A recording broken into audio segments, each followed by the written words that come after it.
بسم الله الرحمن الرحيم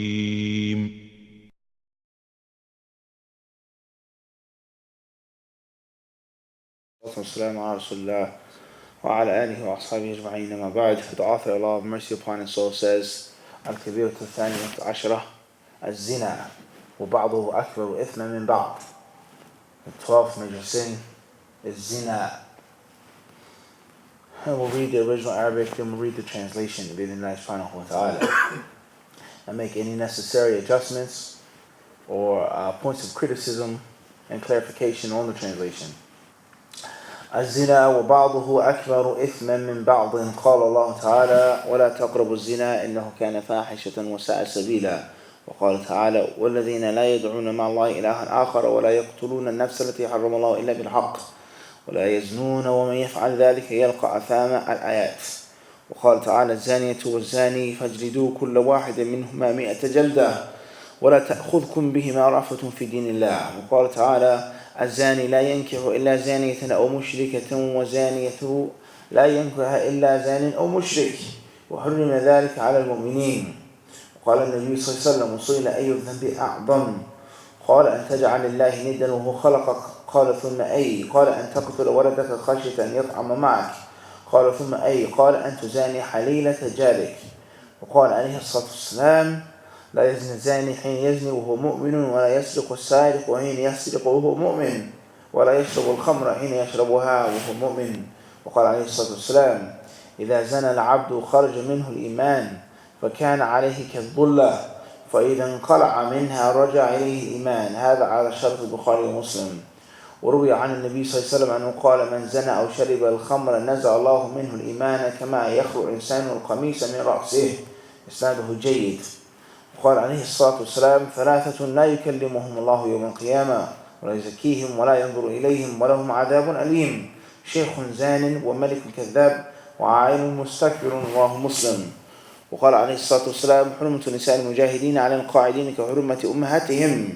وما من رجل يخلف رجل من المجاهدين في أهله فيخونه فيهم إلا وقف يوم القيامة فيأخذ من عمله ما شاء فما ظنكم.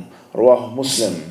وقال عليه الصلاة والسلام 4 يبغضهم الله البياع الحلاف والفقير المختال والشيخ الزاني والإمام والجائر. أخرجه النسائي وإسناده صحيح.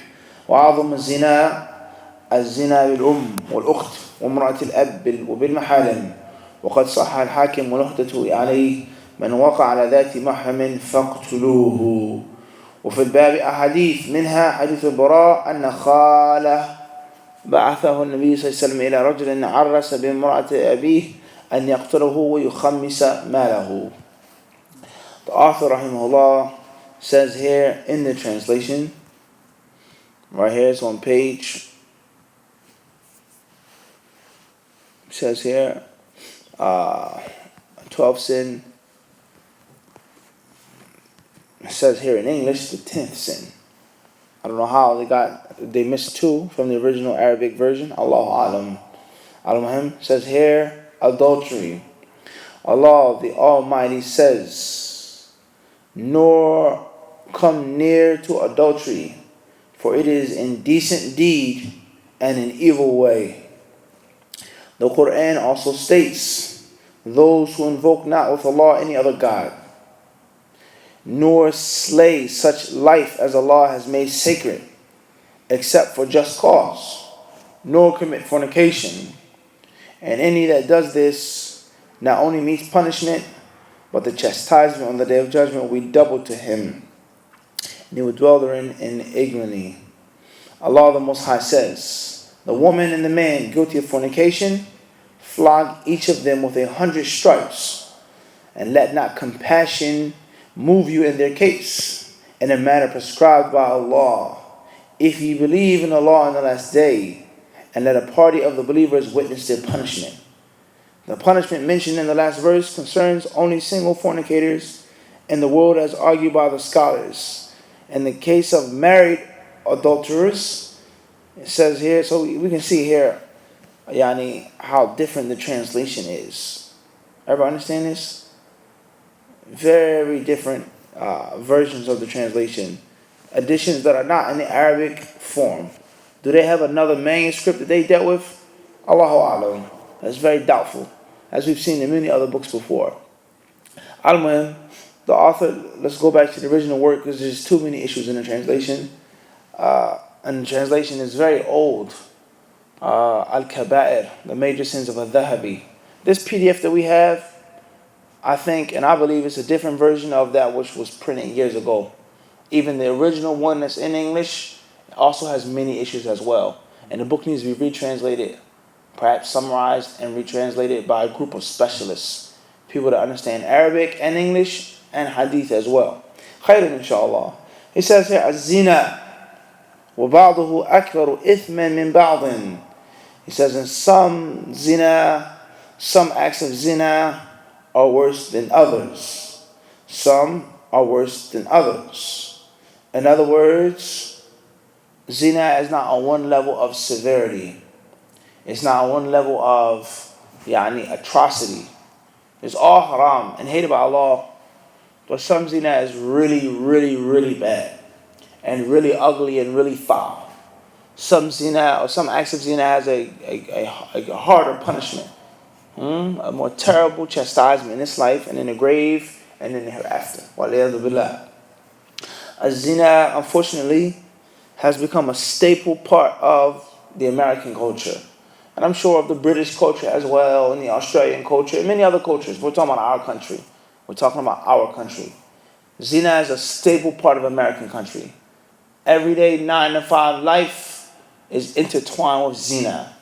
From the cartoons that children watch, to sports, to the media, to this, to that. Zina is like white on rice. You can't go outside your home, drive down the street, except that there's some type of invitation to zina. Whether it's in the newspaper, whether it's in the billboard, with khamr, with alcohol. As we said, if you watch a football game or basketball game or a boxing match, between the rounds, there's call to zina. Before the fight, after the fight, there's call to zina. If your child watches Bugs Bunny in this cartoon, there's the concept of boyfriend and girlfriend. Boyfriend and girlfriend, kissing and this and that. Pepe Le Pew and love, so on and so forth. It's always some type of concept of zina. And it's romanticized. And it is justified. Waliyadu billah. Rather, nowadays it may be man on man. Waliyadu billah in a cartoon. Wala hawla wala quwwata illa billah. A woman on woman. And that's a whole nother concept of major sin. Of al-liwat or as-sihaq. Lesbianism and homosexuality. But just sticking with the concept of man against, or man versus woman. Man and woman, woman and man. Everybody understand this? So this is a very unfortunate case. How zina is promoted on such a large, heavy scale. And those who try to avoid zina and stay away from it, they're looked down upon. And they're looked at as if they're weird. And something's wrong with you. What's wrong with you? You don't like girls? What's wrong with you? Are you this? Are you that? So on and so forth. Because you wish to run from zina. I'm sure everyone can mention an example of this. When you accepted Islam, you're born Muslim, your parents, whatever the case may be. So the zina that a man makes and he's married is not like the zina of a single person. The zina of a young man is not like the zina of an older man. The zina of a man who's 50 or 60 or 70. The zina that a man makes with a married woman is not the zina with a single woman. He says some of it is worse than others. The zina that you make in the lands of the Muslims, in the lands, the holy lands, is not like the zina that you make in another place. He says some of it is what? Worse than others. The zina that's made out of haste and stupidity, foolishness, is not like the zina that's premeditated and thought of and planned out. Wala hawla wala quwwata illa billah. So it's different levels of zina, he says. Khayr, inshallah, we'll suffice ourselves with that. This is a whole long lecture. Just the introduction, speaking about zina. He says here, Allah the Exalted, He says, وَلَا تَقْرَبُوا zina. Don't go near zina. Do not approach zina. Why not? إِنَّهُ كَانَ فَاحِشًا. Because it's something which is repugnant. Something which is repulsive. It's something which isn't to be, it's not to be, a person isn't to bear zina. It's beyond the limit. وَسَاءَ سَبِيلًا, in a bad way, a foul way. It isn't a good, thorough, decent thing to do. It is indecent. So this ayah teaches us several things, brothers and sisters. First is, Allah doesn't say, وَلَا تَزْنُوا, don't make zina. Allah says, do not go near zina. So everything that leads to zina, a person is to avoid as well. Whether it is not lowering your gaze, shaking a woman's hand who isn't your family member, that's halal for you to touch their hands. Perfume, not wearing hijab, you wearing tight clothes, muscle shirts, skinny jeans, watching this, listening to that, going here, going there, having a girlfriend, let's say a friendly girlfriend, what's wrong with it? It's natural, it's nice, there's nothing wrong with having a girlfriend. Or your daughter, she has a brother, he's Muslim, he comes to the house, he sits with you and your wife, he laughs, he jokes, he sits in the corner with your daughter, they laugh and they joke. She walks him out to the door, he goes home, you don't see what's going on once they get past the gate. They go to school with each other, they come home with each other, so on and so forth. There's nothing wrong with that, it's okay. It's clean, it's pure. I've taught my daughter values. Never dishonor yourself. Never dishonor your family. Not for Allah, be mindful of Allah, but this is about me and my family. Don't dishonor me, don't disgrace me. Allah says, وَلَا تَقْرَبُوا الزِّنَا, don't go near zina. And trust me for sure, when this happens, and it's mingling, and it's walking, and then it's a hand on a hand, and it's a hug, then it's a kiss, and it's a this and it's a that, know for sure, your young daughter that's hanging out with this brother, even though he's a brother, he's a Muslim, Shaitan is going to lie in ambush for them. He's going to lie in ambush. And he's going to take the first opportunity to get them to fall into that disgraceful act. She's going to come home pregnant. Whether you know about it or not. Whether you know about it or not. Whether she tells you or not. You have this young man, this young handsome man. He's funny, he's smart, he's this, he's strong. This young beautiful girl, she's a young teenager. Her body is developing, her mind, she's this and she's that. What do you think is going to happen? Whether you realize it or not, their natural bodies, the shaitan, lust 2016, something is going to take place. Waliyadu billah. And there are many other things that lead to zina. Men being with women, looking at women, touching women, perfume, all different types of things that take place that lead a man and a woman in making zina. So Allah says, وَلَا تَقْرَبُوا, don't approach it. Don't go near it. So this is a prohibition for me and for you. Anything that leads to zina, cut it off. Don't welcome it. Khalas, I'm not going there because it could lead to zina. Well, why don't you talk to me? Because it could lead to zina. You may go to the store, the lady says, why don't you look at me? Am I ugly? Some women are aggressive like this. In certain cultures, in certain parts of the world, you walk down the street, know your gaze, you can't. They will literally stop you in the street. Say, what's wrong with you? Are you gay? You don't like women? Or maybe I don't look good enough. Here, look, literally. So the smart man is not going to go to those places. He's going to avoid those places. Festivals, carnivals, this, that. Because there's some women that are shayateen, waliyadu billah. Just like men are shayateen. But there's some women that are shayateen. And the only thing that's missing is to have horns coming out of their heads. And it's not just that they're walking down the street wearing Allahu Alam, as the Prophet ﷺ says, Adiyat, he says what? He says, women that are dressed, but they're still naked. They have on clothes, but they're naked. A ton of perfume, a ton of makeup, walking like this, talking like that. That's one thing, that's bad enough. Man is weak. Let alone women that are aggressive, that will attack a man. There's some women that may see you as a Muslim, see you dressed like that with a white thobe on and a big beard, henna, smelling good, and they may attack you and come after you. Wallah, we have true stories, literal life stories on this. Where a woman will walk up to you and she'll be aggressive and try to say, what's the matter? You gay? You don't like women? You don't have what the rest of the men have? I can't take 2 steps down the street without 50 men hollering at me, chasing me. And you turn around and you walk and you put your head down. So you have to avoid anything that leads to what? To zina.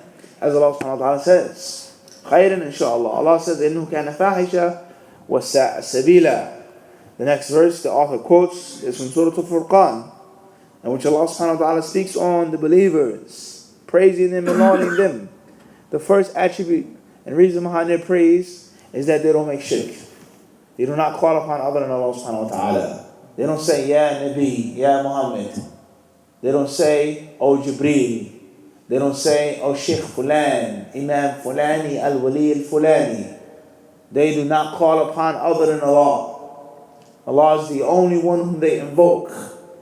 Allah says, nor do they make murder. They do not kill. They do not sacrifice, slay a soul that Allah has made sacred. As far as the soul that Allah has not made sacred, that's a different story. That's a different story. But the soul that Allah has made sacred, they don't touch. He says here, وَلَا يَزْنُونَ, nor do they make zina. And anyone who does that is going to have a specific punishment. وَلِيَذُ بِاللَّهِ.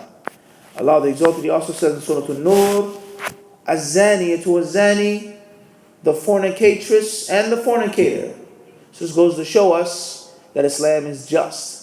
And it's not just bashing women, but men get it as well. And if a man makes zina, if a man is a pimp or a player or a dog or any other word or term that you use, he is looked down upon just as a woman who's a whore, a woman who's a scallywag, or any other word or term that they use for a woman that's promiscuous and scandalous. Both of them are condemned in the Kitab and the Sunnah. But in this verse, Allah subhanahu wa ta'ala, He says, Az-Zaniya. He starts off with the woman. And there's a reason why Allah subhanahu wa ta'ala said that, which we're not going to mention that right now. فَجْلِدُوا كُلَّ وَاحِدٍ مِّنْهُمَا مِئَةَ جَلْدَةٍ. Allah says, beat them 100 times. Flog them and whip them. وَلَا تَأْخُذْكُمْ بِهِمَا رَأْفَةً. And do not let compassion overtake you. Don't feel sorry for them. It's going to hurt. Oh, that's not right. Well, they made a mistake. Oh, he was young. It's the son of Sheikh Fulan, of Ibn Fulan, of Bin Fulana. This one and that one, and so on and so forth. Allah says, وَلَا تَأْخُذْكُمْ بِهِمَا رَأْفَةً. Don't feel compassion for them. Allah subhanahu wa ta'ala is more merciful to them than you are. Allah is more compassionate than you are. Beat them, Allah says. If you believe, Allah says, فِي دِينِ اللَّهِ, in the religion of Allah subhanahu wa ta'ala.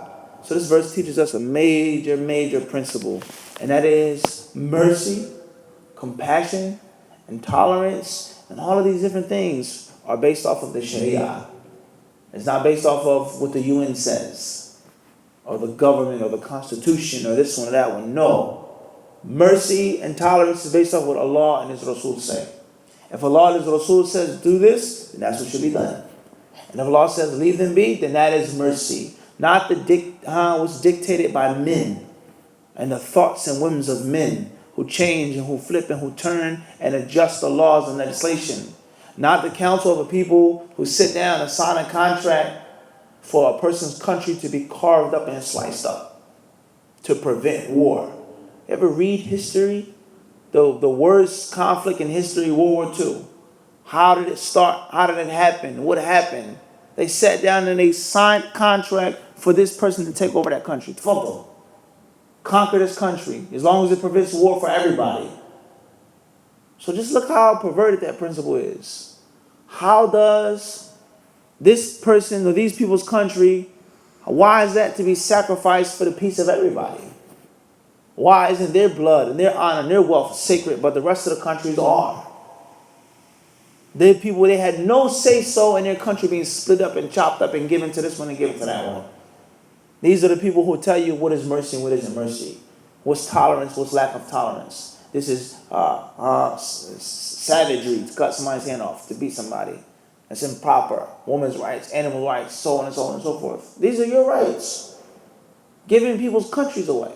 Playing around, gambling with people's lives. With people's honor. That's your values. So don't talk about Islam and the Sharia of Islam. Okay? Do not open up the pages of history. Do not open up the annals of history and talk about what is mercy and what isn't mercy. So Allah says, don't let compassion overtake you. Be strong.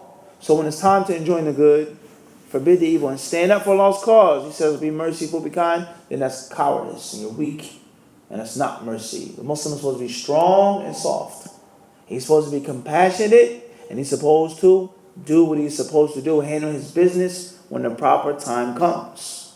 Allah subhanahu wa ta'ala, He also says, الزاني لا ينكح إلا زانية أو مشركة. The fornicator marries none other than a fornicatress or a mushrik woman. As far as a pure, chaste, believing woman, that's not the woman that he marries. Whether the verse means he cannot marry her, or whether the verse means in most cases he won't marry her, Al-Mahim, Allah says he doesn't marry her. The man of Zina, he's impure, filthy, and dirty, does not marry a woman who's pure and clean. Allah says, and the Zaniya, a fornicating woman, a fornicatress, the same applies to her as well. She only marries a mushrik or a zani. وَلِيَذُ بِاللَّهِ. Allah says, وَحُرِّمَ ذَلِكَ عَلَى الْمُؤْمِنِينَ. And this is unlawful to the believers. It is not permissible for the believers for a fornicating man to marry a chaste woman, for a chaste woman to marry a fornicating man, vice versa. He says this is حُرِّمَ ذَلِكَ. This is unallowed to the believers. The Prophet ﷺ says, hadith number 80, when he was asked, what is the worst sin? He says, to make a partner with Allah, even though Allah created you. Then what else? He says, killing your child out of fear of poverty. Then what else? He says, it's to make zina with your neighbor's wife. It's to commit adultery with your neighbor's wife. How about some people's religious books and sacred scriptures that say you can make zina with your neighbor's wife if your neighbor is a Gentile? If he's not a Jew, nothing wrong with sleeping with her. If she's a Jewish woman, don't sleep with her. This is your sacred book. That's your Quran that says that.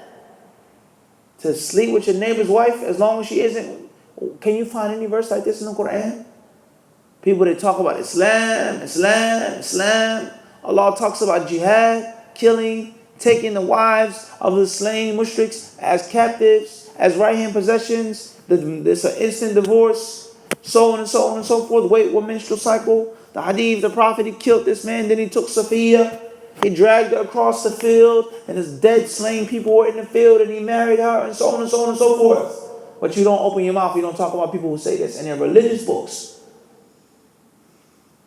What type of fearless is this? Islam prohibits this, and other religions encourage it and promote it. It's okay. There's nothing wrong with it. So people are hypocritical when they talk about Islam and when they criticize Islam. The Prophet ﷺ, he says, hadith number 81, the zani, when he makes zina, he's not a believer. And the thief, at the time of his thievery, isn't a believer. And the drunkard, at the time of him drinking, is not a believer. Hadith number 82, the Prophet ﷺ also says, when the slave makes zina, Iman leaves him. He says, Kalbulla, like a cloud over him. So when he leaves the zina, walks away, raja'a ilayhi, the Iman goes back to him. Al-Dhahabi rahimahullah says this hadith fulfills the conditions of Imam Bukhari and Al-Imam Muslim. The Prophet ﷺ is also quoted to have said, he who makes zina or drinks alcohol will have Iman removed from him by Allah, just like a person takes off a shirt. Just like a person takes off the qamis. And not like the shirts, Western shirts that are unbuttoned, but the shirts that are unbuttoned and taken off from what? The qamis, the jayb. You take it off from up top. Iman leaving from up top. Then he says, وَاسْنَادُهُ جَيِّد. This hadith, this chain of narration is good, strong. And we know these hadith, an explanation of them, is that when a person makes zina, and he knows that it's haram, and he knows that he's a sinner, he still has iman, the asl of iman. But his iman becomes very weak, very low, very poor. But he still has iman, and he doesn't become a kafir. He doesn't become a non-Muslim, an infidel, and an apostate just by him making zina, even though it is haram. With the condition that he believes that he's wrong, and he's lustful, he's weak, he's sinful, he was overcome, so on and so forth. And we've explained these hadith in our classes on Al-Lu'lu' wal-Marjan. The concept of the threat of wa'id. Allah threatening, the Prophet threatening those who make these major sins, And what Ahlul Sunnah, Ahlul Hadith, what they believe regarding to all of the Hadith collectively, a woman who leaves her home and she does not wear hijab, she has on tight clothes, she's walking past people with perfume, tight pants on, she's still a believer as long as she knows and believes and confesses that she's sinful and she's wrong. And her iman is low, she's not doing what she's supposed to do. The man who walks outside with tight clothes on and he flirts with women and he touches women and he does this to women, he's still a believer, but he isn't a believer.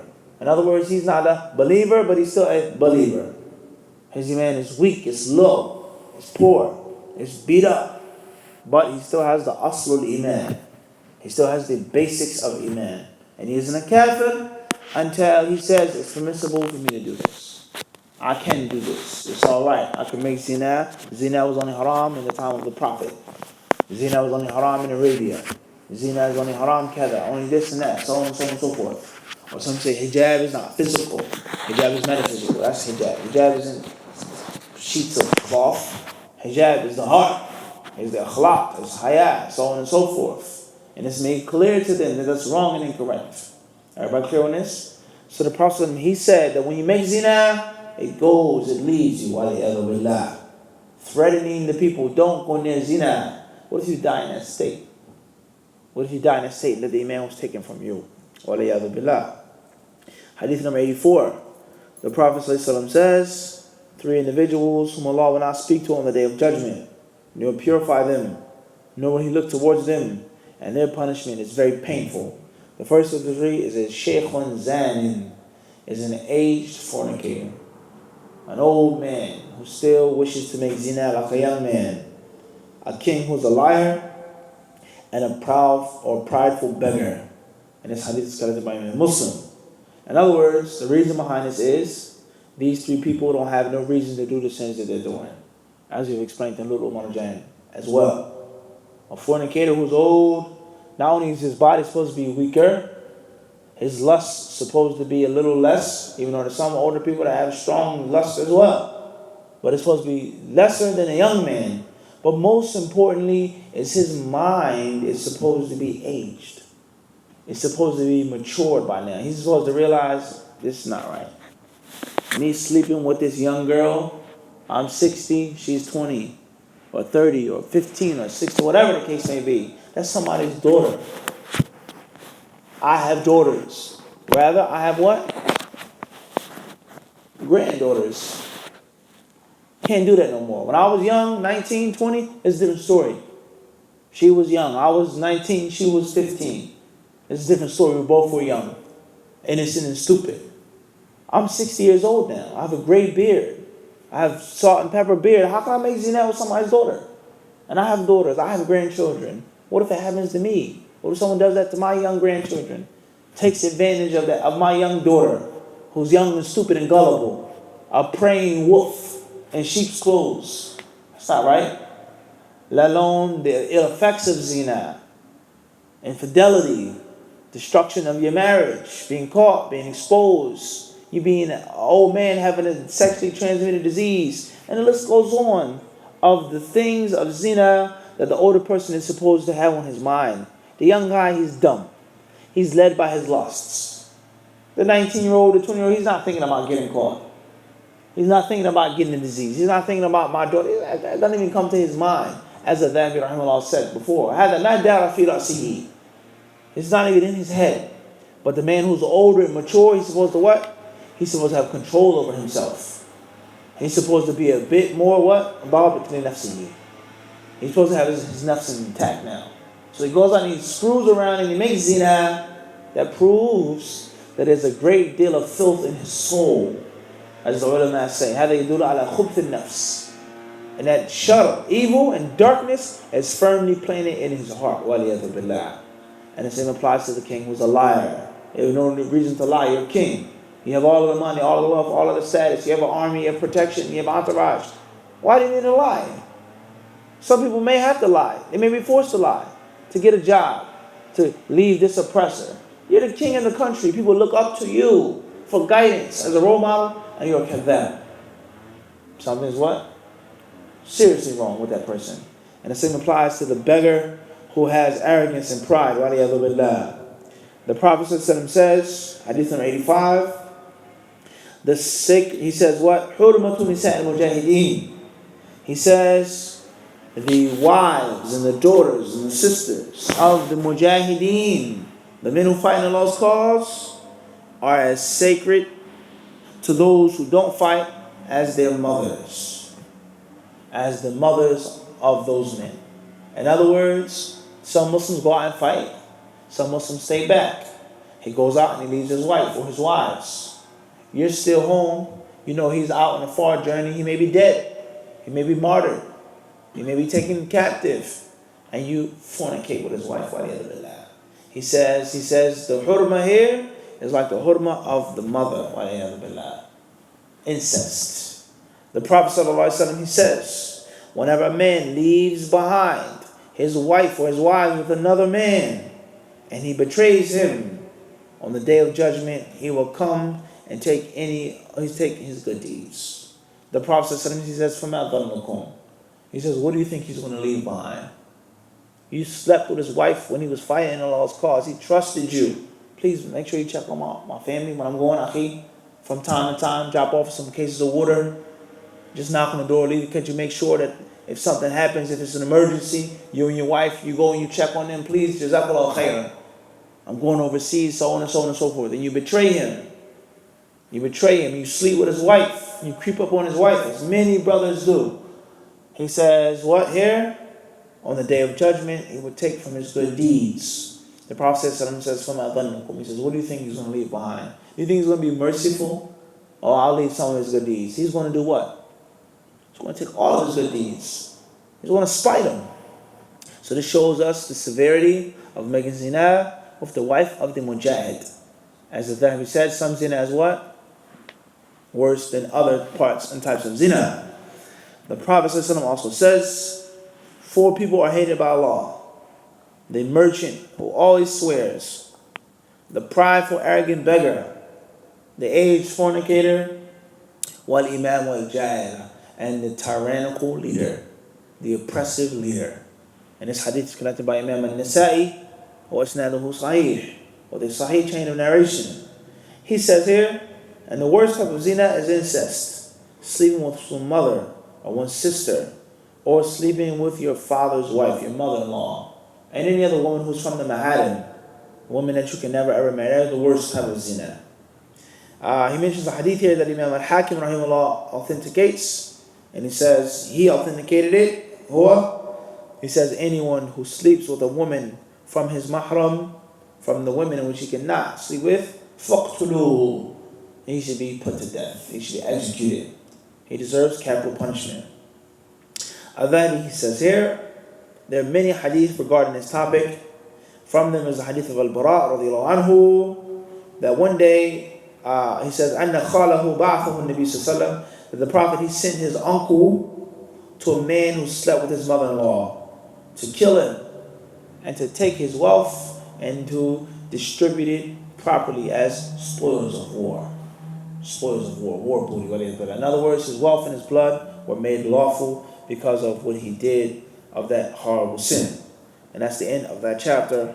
Wallahu ta'ala alam. Sallallahu sallam wa barak ala abdi rasulina Muhammad. May Allah protect us all from zina. Ameen.